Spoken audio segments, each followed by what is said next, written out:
right, good evening everyone. Looks like we are live on Facebook and Instagram. Yes, looks like we are live on both platforms. So good evening. My name is Adam White. I am Government Legislative Affairs for the Alaska Airmen's Association, and it is time for the March 2021 Government Affairs Update. And seeing a bunch of folks logging in, several folks waving. Good to see some familiar names popping up. But we're going to give folks another few seconds here to go ahead and get that button pushed and join us live this evening. Got a few things I want to talk about. First, let me say that I appreciate all the emails and communications and phone calls and all those things. I was on the phone and doing emails a lot today and yesterday. So it's good to talk to a lot of you. So we're going to talk about some of those things here this evening that I've been talking with some of you individuals about in the past few days. So looks like we've got a good enough number here that we've got a quorum essentially. So about 32 people on Facebook and about 10 folks on Instagram. So COVID and restrictions and all of that. The governor announced just this afternoon that immunizations are available for all Alaskans 16 years of age and older. We are the first state in the union to do that. So hopefully we will be able to start opening things back up a lot more just because the vaccines are available. So if you're interested in getting the vaccine, I encourage you to talk to your healthcare provider, find out some more information about scheduling to get that vaccine. I know there's a lot of concerns for some folks about getting vaccinated, but follow your conscience on that, but that is an encouraging sign that it has been made available to all Alaskans 16 years of age and older as of this afternoon. So what does that mean for traveling around the state? Since the governor's emergency powers have expired back in February, what does that mean for what we're able to do and how to travel around and all that? Well, it's still a good idea to check with the community that you're hoping to fly into to verify, first of all, that you're going to be able to get there. So, quick question there, not mandatory, is it? I'm assuming you're asking about the vaccine. No, the vaccine is not mandatory. It's not. It's just available for anyone who would like to receive it. So back to travels. So please do your homework. Please make sure that where you want to travel, you are going to be able to do what you need to or want to get done in that community. Please be respectful, though. A lot of folks are still very concerned about the virus spreading in their communities, and so just be mindful of that. Be respectful of other people's desires for their local community, and be a good neighbor. Last thing we need is aviation to get a bad rap as being a bunch of folks that just don't care, because we obviously do care. So please be careful with that. If you have any questions about specifics or where to go to get some more information about what may be asked of you to come into a community, please get in touch with me. I can help you find that information. You can do a search on the state's COVID website. There is a place there where there's a lot of community contact information, so you can find out that as you go. As far as changes through Canada, I see a question that just popped up with that. Canada is sticking to their guns about non-essential travel. If you do not meet the standards that the actual personnel at the border would deem as essential, folks are getting turned away even in their own aircraft. But I am hearing stories of folks that are able to travel through with aircraft. It's just on a case-by-case basis, but the general rule right now is my understanding, if it is not essential travel, you will not be allowed into Canada. We'll see if that changes as the summer season is getting closer.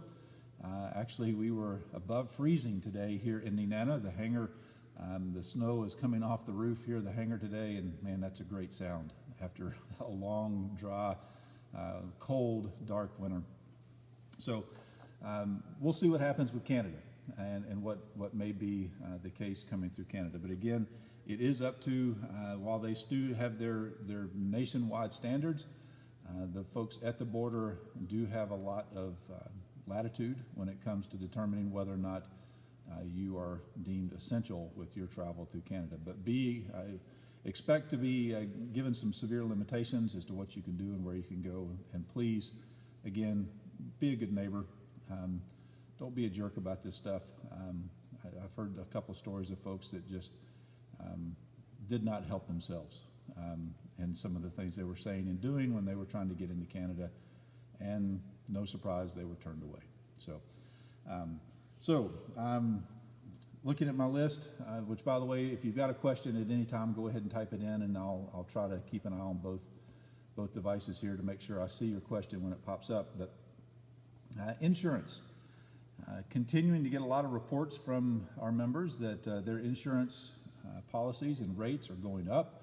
A lot of people, especially flight instructors, are having a difficult time right now getting a policy to do flight instruction, especially in a non-owned aircraft. So if you are flying in your student's airplane, giving them flight instruction, it's getting harder and harder to find coverage to be able to do that here in the state of Alaska. Insurance rates are going up as a general rule. Right now we're kind of at that beginning of that curve going up. Insurance is on a normal cycle, but unfortunately some of the events with aviation accidents, not just here in Alaska but around the globe, have caused insurance rates to start to climb. So my advice to you, first of all, I'm not an insurance agent, and the Alaska Airmen's Association is not an insurance agency. We're not a broker. We're not an underwriter. We are not looking at starting our own pool for insurance. Apparently there's a rumor going around that we may be looking to do that, and to my knowledge, that's not the case. But early, honest communication with your insurance broker is probably the best bet for you. Being willing to do a lot more training along the lines of going up with a flight instructor more frequently, completing some online safety courses. Those types of things have helped some people be able to keep their rates from increasing as much as they possibly could have. Again, I'm trying to keep track of what's going on with that. And so, Rob, I see your message there that you were able to add your CFI on your policy. And so that's good to see that you were able to do that for your flight instructor. And that's what a lot of people are doing right now. The owner of the aircraft is adding their flight instructor as an additionally insured, which helps, but that helps with the flight instructor and replacing your aircraft in some liability exposure, but it's not the same as the flight instructor carrying their own policy. So it's a good workaround, and for some folks, that's really the only option they have right now. So good information. Thanks, Rob, for that data point. Going down the list here, T-routes. Are you familiar with what a T-route is? If you're an instrument pilot, you should know what a T-route is. T-routes are basically highways in the sky based off of GPS. Victor Airways are based off of VORs. The Colored Airways are based off of NDBs. But T-routes are low altitude, GPS-based routes. And Paul, I will give an update on the gathering here before the end, so stick around for that. But there is more T-routes coming to the state of Alaska. Alaska Airmen's Association, along with our other industry partners, have been working with the FAA to get some new T-routes across the state to be able to have opportunity and ways to fly IFR in some lower altitudes than what we're presently able to do in some parts of the state where there's simply no other instrument routes. So I will say the more that I work with this project, the more respect and admiration I have for those folks within the FAA that design those routes. I'm sure you've heard Flight Check out flying around checking some of these routes. You may not have realized exactly what they were doing, but the call sign is Flight Check. The FAA flies around and physically checks these new routes and the existing routes to make sure that they're still working. So very involved process, very meticulous, very tedious process to do this in a safe way. But there is the potential for a large increase in the number of T routes available for us here in Alaska. And you may say, Adam, why do I care? I don't fly IFR. Some of us don't even have electrical systems in our airplanes. And I've mentioned this in the past, and I'm going to resist the urge to get up on a soapbox and preach here a little bit, but I have a goal. If you've been in Alaska for any length of time as a pilot, you know of someone who has perished in an aircraft accident. You probably actually personally know someone who has died in an aircraft accident. And to be honest and to be blunt, I'm tired of losing our friends. It's a horrible thing. Some of them, none of them, they all died too soon. That's for sure. Some of the instances are very heartbreaking as to the situations that led up to their accidents and their death. I have a goal that it is going to be easier at some point in the future for us here in Alaska to fly in the IFR environment than it is for us to scud run today. And you may laugh at that. You may think that that's an unattainable goal, but that's my goal. I want to see us have the capability to have the infrastructure to fly in the IFR environment outside of the altitudes where we're going to pick up ice, lower than what we're going to have for oxygen. The technology is there, folks. We all know the capabilities of GPS and the maps and everything else. There's no reason why we can't do this. So my goal is to have the infrastructure available for us as aviators in Alaska to fly IFR so we don't have to scud run. And you say, well, you never have to scud run. You never set out having to scud run. But if you've flown for any length of time in the state, you have been caught en route with deteriorating weather conditions, and you simply don't have a choice. Either if you turn around, the weather's closed in behind you. If you continue, the weather is not going to get any better for a short while. And if you had the ability to pick up an IFR clearance, would you do it?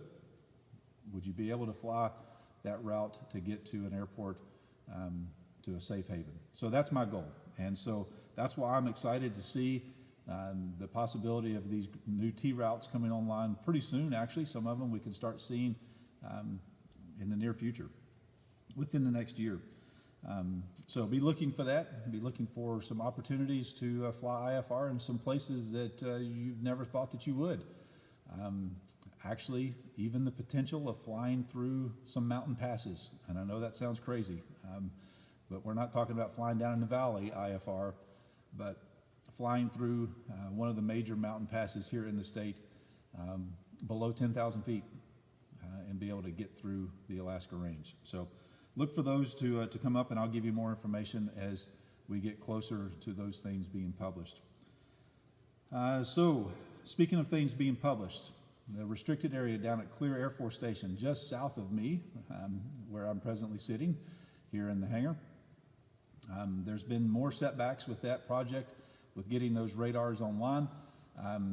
And so that timeline is slipping a little bit more, but I've been told that we can expect to see some TFRs pop up this summer for sure, possibly by the end of this month.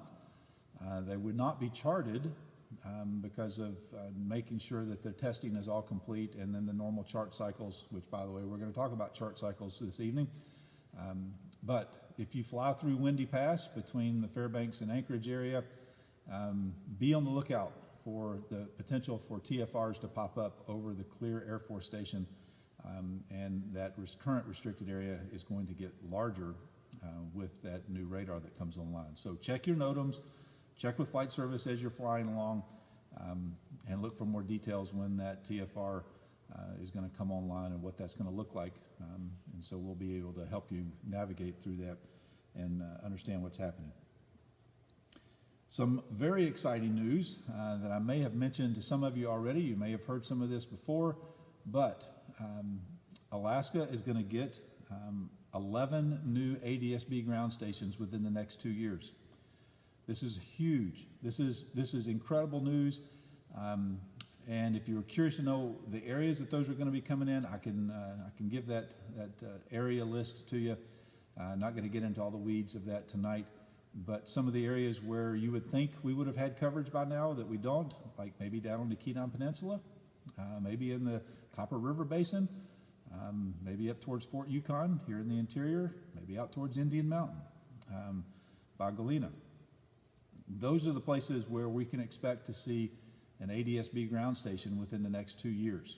So that's great news. That's going to give us the ability to pick up that flight information data, that FISB data from the ADSB ground stations while we're flying along, and potentially give better surveillance coverage for folks who want to fly IFR. So again, that's part of that infrastructure that I've been talking about that I'd like to see us have the ability is general aviation, Part 91, low altitude, to be able to fly IFR a lot more in the state of Alaska. Charts. Talked about some charting things already tonight, but are you aware that your sectional charts are no longer going to be valid for 6 months? They are now on a 56-day currency schedule. So every 56 days there's a new sectional chart that comes out. So there's some good things about that, and there's some not so good things about that. The good thing is that since most of us are already using some type of electronic flight bag, whether it's an iPad or another portable device that is able to download current charts, it's not that big a deal. We'll just have to increase the bandwidth capabilities and download limits to make sure that we'll be able to get those current charts on a more updated schedule. The good news is that now charts will be more current and more accurate. Instead of having to wait 6 months for something to be published on a chart, we only have to wait 56 days. The bad thing about that is that there is no need, according to the FAA now, for the chart bulletin in the supplements. Some of you may not even know what I'm talking about, which, well, that's sad. You should probably talk to a flight instructor the next time you have a flight review about how do you find out what has changed on a chart before the next one is published. In the past, historically,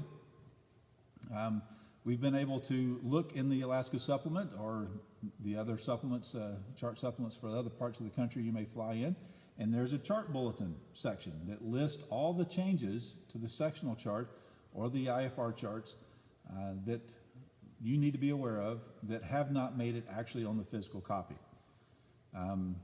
But that's going to go away because the charts are going to be published on a more timely schedule. The problem I have with that is now we don't have any way of knowing what's changed from one chart to the next.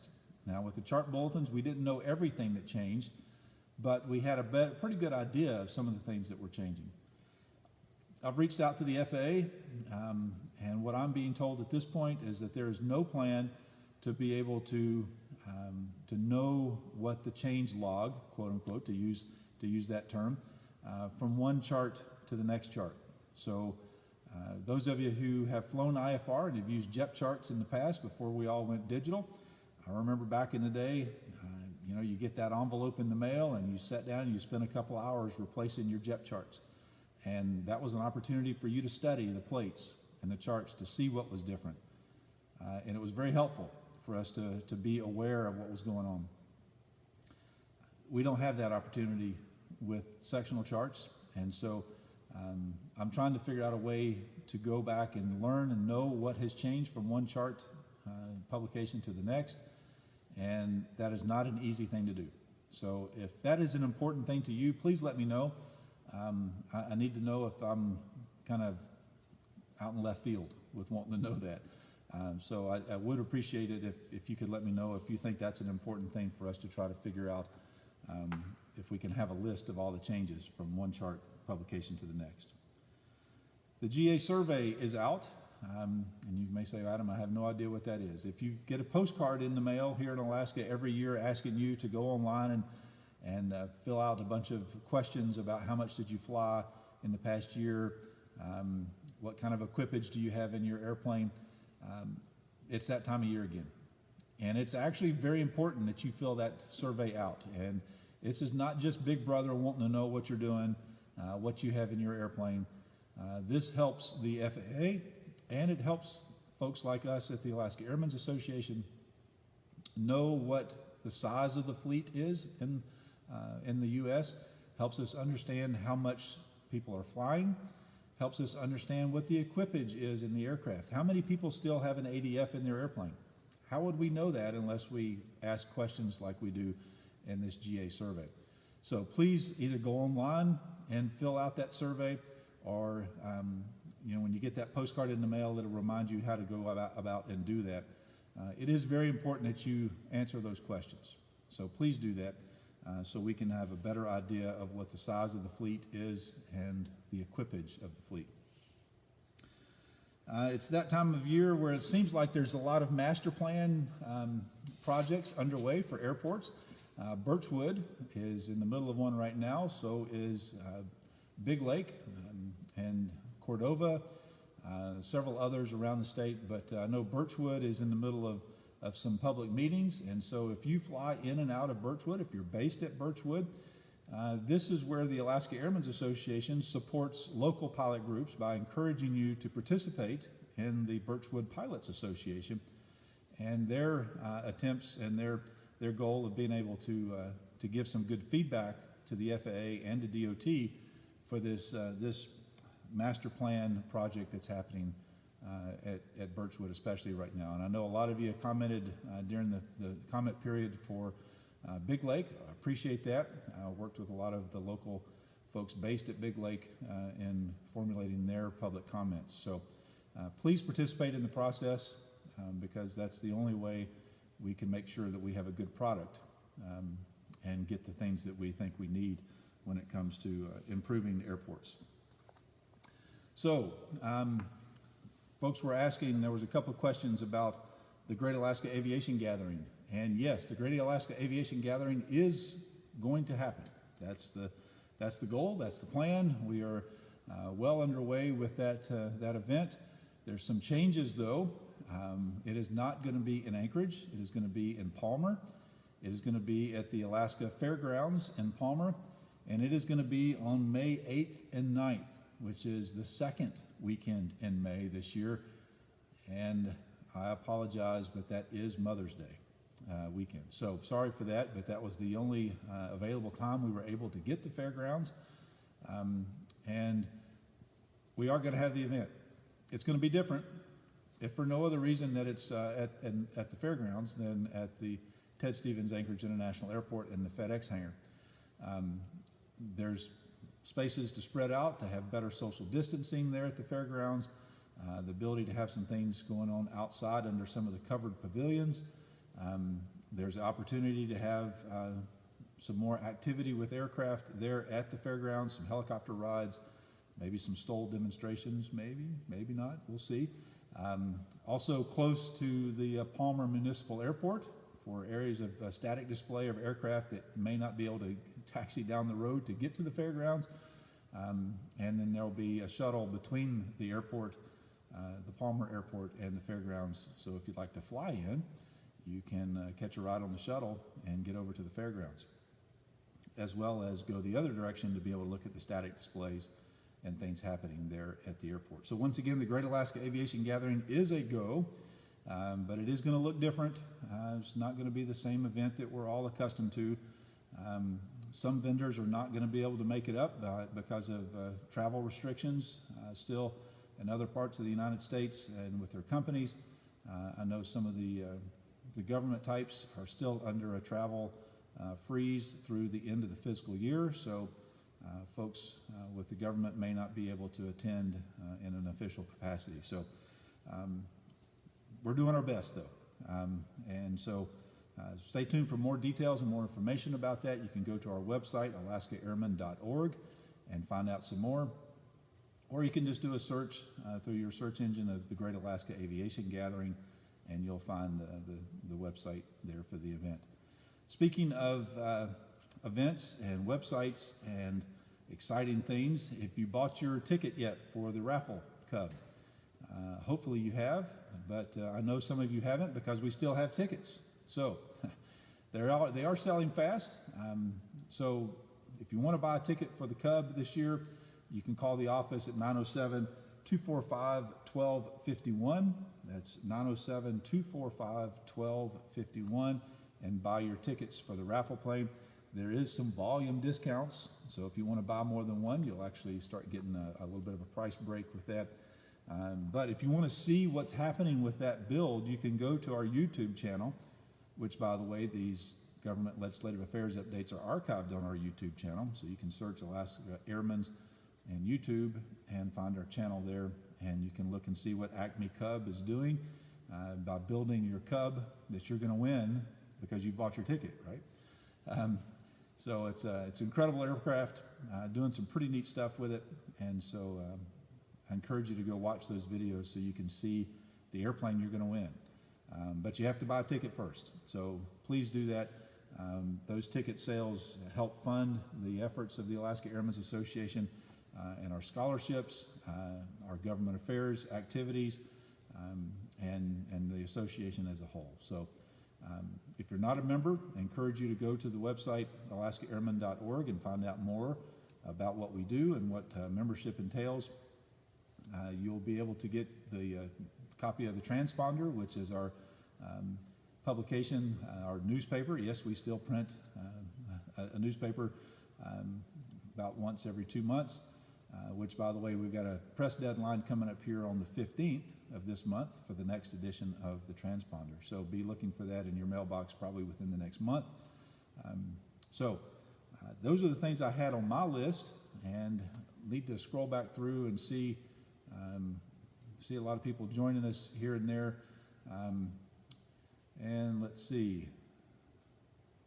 Yep, and Michael, you're right. Would like to talk to you some more about that. Official weather is a problem, but we're working on that as well. The FAA has got some projects, which I'll just read for everybody else's benefit. There's a lot more obstacles about providing IFR infrastructure. Official weather at airports with IFR approaches, you got to have that. Yes, that is important. Part 91 operations do not technically have to have official weather at the airport, but it just raises the minimums. Commercial operations do have to have official weather at the airport to be able to shoot the approach. The FAA is working on that. I was in a teleconference today, actually. The FAA has got some programs underway to see what it's going to take to increase those coverages. The state of Alaska has been able to use some funds to put in and get some official weather stations, some AWAS units, and going to get them into a few airports. And because of some legislation in DC, the FAA is going to assume the maintenance responsibilities for those. And so we are going to be getting more weather at airports around the state. When it comes to IFR, it has to be the official, honest to goodness, full-blown AWAS to be able to do that. But for VFR operations, there are some other options, and one of those is the weather camera program is looking to add some weather sensors to their weather cameras scattered across the state. And got a comment here about Healy being one of those places. You're right. There's a lot of folks that shoot the approach here into Nenana and then follow the highway to get into Healy. Healy is one of the places where they are doing a test this summer about some weather sensors to see what we can do to fix that. A little bit more about that Healy approach, but Michael, you know this as well as I do, that even if we did have weather in Healy, we have terrain that's going to make it really difficult to get a low minimum, low decision height there for Healy, but every step along the way is a help. So if there's any other questions or anything anybody has, looking at both Instagram and Facebook, seeing no more questions here. My contact information, if you want to reach out to me, is available on the alaskaairmen.org website. I encourage you to go there. You can find my email address and be able to get in touch with me there. So look forward to talking to you again next month, if not sooner. If there's any big breaking news, I've been known to do more than one update a month. And yes, I am still wearing some colorful Hawaiian type shirts. I started that back in April of last year, so it's been almost a full year, trying to brighten the mood a little bit. And so, I don't know, I may have started a tradition, and I'll just keep doing that. So anyway, thanks for tuning in, folks. Appreciate your involvement. Thanks for your membership. And if you're not a member, please consider becoming a member of the Alaska Airmen's Association and supporting us with what we're doing. And buy your ticket for the raffle cub. Buy more than one. So with that, I'll sign off and say good night.